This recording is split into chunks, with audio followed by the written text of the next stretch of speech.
விடாமுயற்சி படம் பல எதிர்பார்ப்புக்கு நடுவில் கிட்டத்தட்ட 3 வருஷம் கழிச்சு ரிலீஸ் ஆயிருக்கு. இந்த கேப்புக்கு நடுவில் அஜித் ஒரு ரேஸுக்கு போய் பார்ட்டிசிபேட் பண்ணிட்டாரு, இன்னொரு படத்தையுமே கம்ப்ளீட் பண்ணிட்டாரு. பட் ஆனால் இந்த படம் இப்போதான் ரிலீஸ் ஆகுது. இவ்வளோ கேப் இருக்கிறதுனால என்னவோ தெரியல, இந்த படத்துக்கு ஒரு பெரிய எதிர்பார்ப்பு உண்டு. இவ்வளோ எதிர்பார்ப்புக்கு நடுவில் ரிலீஸ் ஆயிருக்க இந்த படம் நிஜமாவே நல்லா இருக்கா இல்லையா, அதை தான் நம்ம இன்னைக்கு இந்த வீடியோவில் பார்க்க போகிறோம். ஸோ நீங்கள் இன்னும் நம்ம சேனலை சப்ஸ்கிரைப் பண்ணலன்னா மறக்காமல் சப்ஸ்கிரைப் பண்ணிக்கோங்க.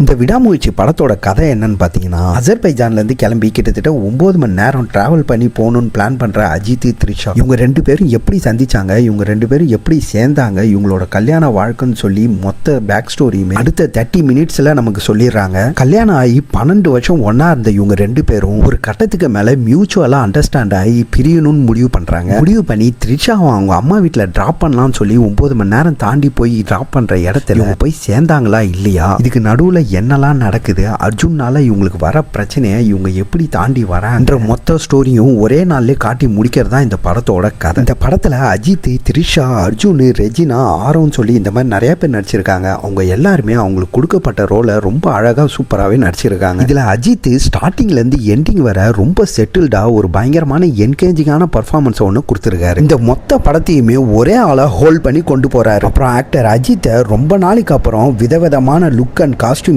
பயங்கர ஹேண்ட்ஸமா ரொம்பவே அழகா காமிச்சிருக்காங்க இந்த படத்துல. முக்கியமா இந்த மொத்த கெட்டப்பையும் படம் ஸ்டார்டிங் 45 மினிட்ஸ்லேயே எல்லா கெட்டப்பையும் காமிச்சிடுறாங்க. அதை ரொம்ப கச்சிதமா கையாண்டிருக்காங்க இந்த படத்துல. அண்ட் ஒவ்வொரு ஆக்ஷன் சீன்லையுமே அஜித் போட்டிருக்க ஹார்ட் ஒர்க்கு பயங்கரமா ஸ்கிரீன்ல பிரசன்ஸ் ஆகுது. முக்கியமா ஆக்ஷன் சீன்ஸ்லேயே கார் ஸ்டண்ட், அதுல வர ஃபைட்டு, அது எல்லாமே ரொம்ப சூப்பரா இருந்துச்சு. அதுல வர டிஓபி வேற லெவல்ல இருந்துச்சு. படத்துல அஜித்துக்கு பேரா வர த்ரிஷா அவங்களோட ஆக்டிங்குமே ரொம்பவே நல்லா இருந்துச்சு. ஆனா அவங்களோட ரோல் ரொம்பவே சின்னதுன்னு தான் சொல்லணும். படம் ஸ்டார்டிங்ல இருந்தே காதல் கல்யாணம்னு சொல்லி தொடர்ந்து கண்டினியூ ஆகிற த்ரிஷா ஒரு கட்டத்துக்கு மேல த்ரிஷா எங்க போனாங்கன்னே தெரியல. அப்ப நடுவில் அங்கங்க பொம்மை மாதிரி வந்துட்டு போறாங்க.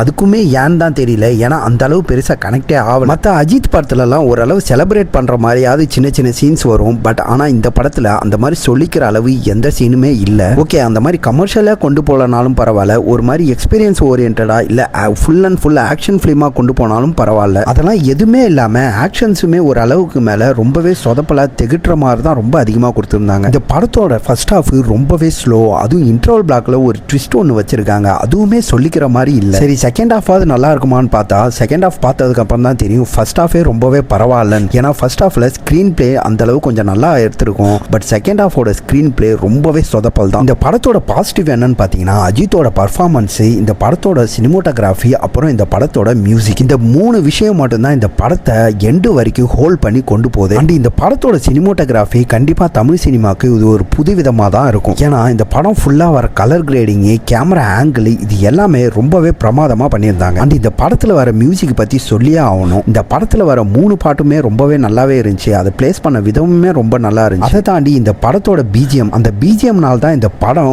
ஓரளவாவது என்கேஜிங்கா அங்கங்க படம் டவுன் ஆகிற இடத்துல அனிருத்தோட மியூசிக் மட்டும்தான் இந்த படத்தை ஒரு இடத்துல ஹைப் ஆகி கொண்டு போயிட்டே இருக்கு. அண்ட் இந்த படத்தோட டைரக்ஷன், மகிழ் திருமணி இதுக்கு முன்னாடி எடுத்த 4 படத்துல 3 படம் ரொம்பவே சூப்பரா, அவரோட டைரக்ஷன் ரொம்பவே வித்தியாசமா இருந்துச்சு தமிழ் சினிமாக்கு. அண்ட் அவரோட ட்விஸ்ட் அண்ட் டேர்ம்ஸ்லாம் ரொம்பவே நல்லாவே இருக்கும் ஒவ்வொரு படத்துலையும். பட் இந்த விடாமுயற்சி படத்துல அது எதுவுமே இல்லைன்றது தான் வருத்தமே. மோஸ்ட்லி எல்லாருக்குமே தெரியும் இந்த படம் ஒரு ரீமேக் படம் தான். பல வருஷத்துக்கு முன்னாடி வந்த ஹாலிவுட்ல பிரேக் டவுன்னு ஒரு படத்தை வச்சு தான் இந்த படத்தை எடுத்திருக்காங்க. ரொம்ப வருஷத்துக்கு முன்னாடி வந்த ஒரு படத்தை ரீமேக் பண்றாங்கன்னா இப்போ உள்ள காலகட்டத்துக்கு ஏற்ற மாதிரி கொஞ்சமாவது மாற்றணும். பட் இந்த படத்துல அந்த படம் எப்படி இருந்துச்சோ அதே மாதிரி தான் இந்த படமும் இருக்கு. ரொம்ப வருஷத்துக்கு முன்னாடி வந்ததுனால அந்த படம் ஒர்க் அவுட் ஆயிருக்கும். அண்ட் அதுல வர ஆக்ஷன் சீன்ஸ்லாம் கொஞ்சம் நல்லாவே இருக்கும் அந்த டைம்ல. பட் இப்போ இந்த படத்துக்கு இது எதுவுமே செட் ஆகலன்னு தான் சொல்லணும்.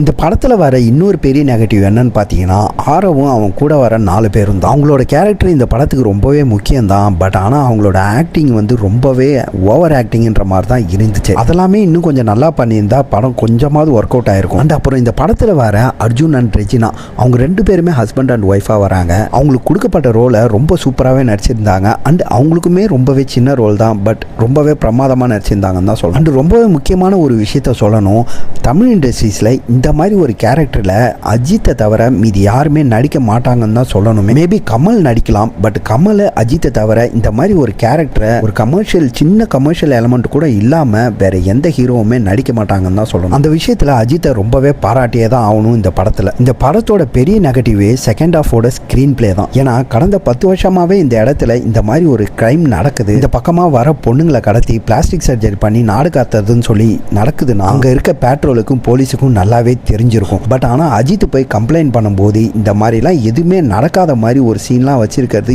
ஏற்றுக்கவே முடியல. அண்ட் முக்கியமாக செகண்ட் ஹாஃப்ல ஒரு வீட்டுக்குள்ள ஒரு சின்ன சண்டை வருது. அந்த வீட்டுக்குள்ள வர சண்டை காட்சி ரொம்பவே போரிங்காக தான் இருக்கு. அதுவும் வீல் சேர்ல உட்காந்து ஒரு அம்மா கன் எடுத்து சுடும்போது அந்த புல்லட்டுக்கு அஜித் மிஸ் ஆகிறதும் தென் அந்த புல்லட் ரிட்டர்ன் போய் அவங்க மேலே படுறதெல்லாம் ஒரு மாதிரி ரொம்ப காமெடியாக தான் இருந்துச்சு அந்த சீன் பார்க்கும்போது. இந்த படத்தில் சொல்லிக்கும்படியா அஜித்தோட பர்ஃபார்மன்ஸ், அவரோட ஹார்ட் ஒர்க்கு, தென் இந்த படத்தோட சினிமோட்டோகிராஃபி ஸ்டார்டிங்லேருந்து எண்டிங் வர முக்கியமாக அந்த காருக்குள்ள டாப் ஆங்கிளில் வச்சு எடுத்திருக்க ஒரு சீன் அதெல்லாம் ரொம்ப பிரமாதமாக இருந்துச்சு. தென் அனிருத்தோட மியூசிக். இதை தாண்டி இந்த படத்தில் ஏதாவது இருக்குன்னு கேட்டிங்கன்னா கண்டிப்பாக ஒன்றுமே இல்லைன்னு தான் சொல்லணும். ஓவராலாக இந்த விடாமுயற்சி படம் எப்படி இருக்குன்னு கேட்டிங்கன்னா ஒரு பிலோ ஆவரேஜ் படம் தான். இந்த ரிவ்யூ உங்களுக்கு பிடிச்சிருக்குன்னு நினைக்கிறேன். பிடிச்சிருந்துச்சுன்னா லைக் பண்ணிக்கோங்க. நம்ம சேனலை நீங்கள் இன்னும் சப்ஸ்கிரைப் பண்ணலன்னா சப்ஸ்கிரைப் பண்ணிக்கோங்க. அண்ட் இந்த படம் நீங்கள் பார்த்துட்டீங்கன்னா உங்களோட ஒப்பீனியனை கமெண்ட் பண்ணுங்கள். கொஞ்ச நாளாக உலகமே என்ன சுற்றி நொறுங்கிட்டு இருக்கு.